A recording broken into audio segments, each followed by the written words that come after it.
In 1991, when we came to the United States as a result of becoming refugee from the political war in Vietnam, my father is a friend with Robert Daly, who happens to know Doris Rosser.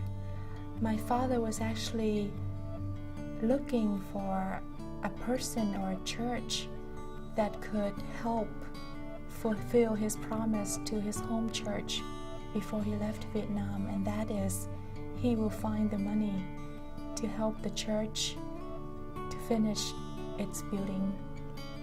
And so Mr. Robert Daly did not know that Doris Rosser was involved with church building.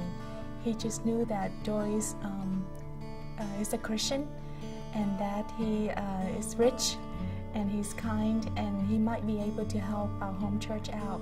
So Robert Daly introduced my father to Mr. Doris Rosser, and from there Doris introduced to my father that he just had a organization building churches, so he would be more than glad to help our church finish its building project. When I was little, I've always liked ICM. I like to come here, and I like the fact that every time Doris Rosser pulled my ear, a coin would come out of it. So after that, I went on to college, got a degree in IT, and worked for Hampton City School. But I've always had a heart for mission work, so I went back to school, hoping that I would get into dental school one day. I tried for 4 years, got onto the waiting list, never made it in. So I prayed and thought about it, and I said, well, maybe my calling is, IT and not dental. So I started doing websites for these dental mission organizations through like Christian Dental Society and CMDA, and volunteer with my dentist and doing websites and helping students to get on mission trips. And then I was invited to a ICM volunteer luncheon sometimes last year, and so I went. And during the luncheon, Doris Rosser was telling me that ICM needs a part-time IT person, and I'm like, oh really?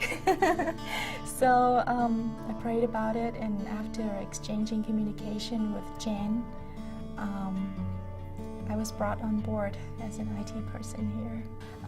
My home church in Vietnam, sometimes in 1980 something, a group of people at the church start realizing that the church needs some sort of reconstruction.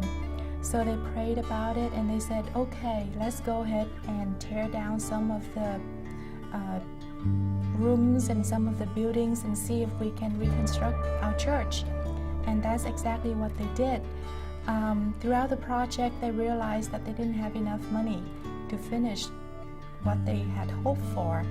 So some of the family began selling their properties, their bed, and people even sold their wedding rings to put the money into the church building.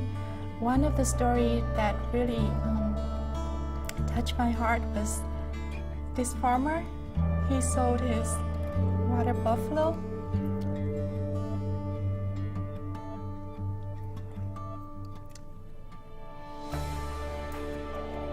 And then the people at the church realized that he and his son were pulling the plow.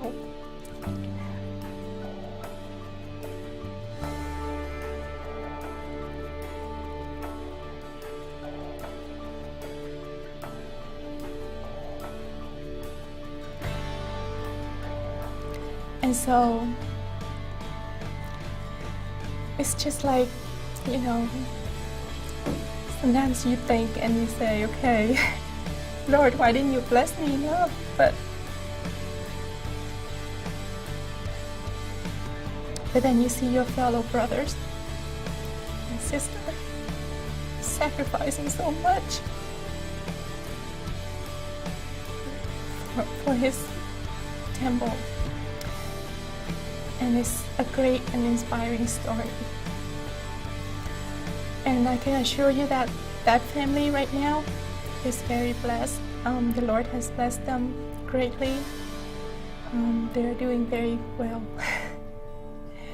So that was one of the most amazing story from my church, home church in Vietnam.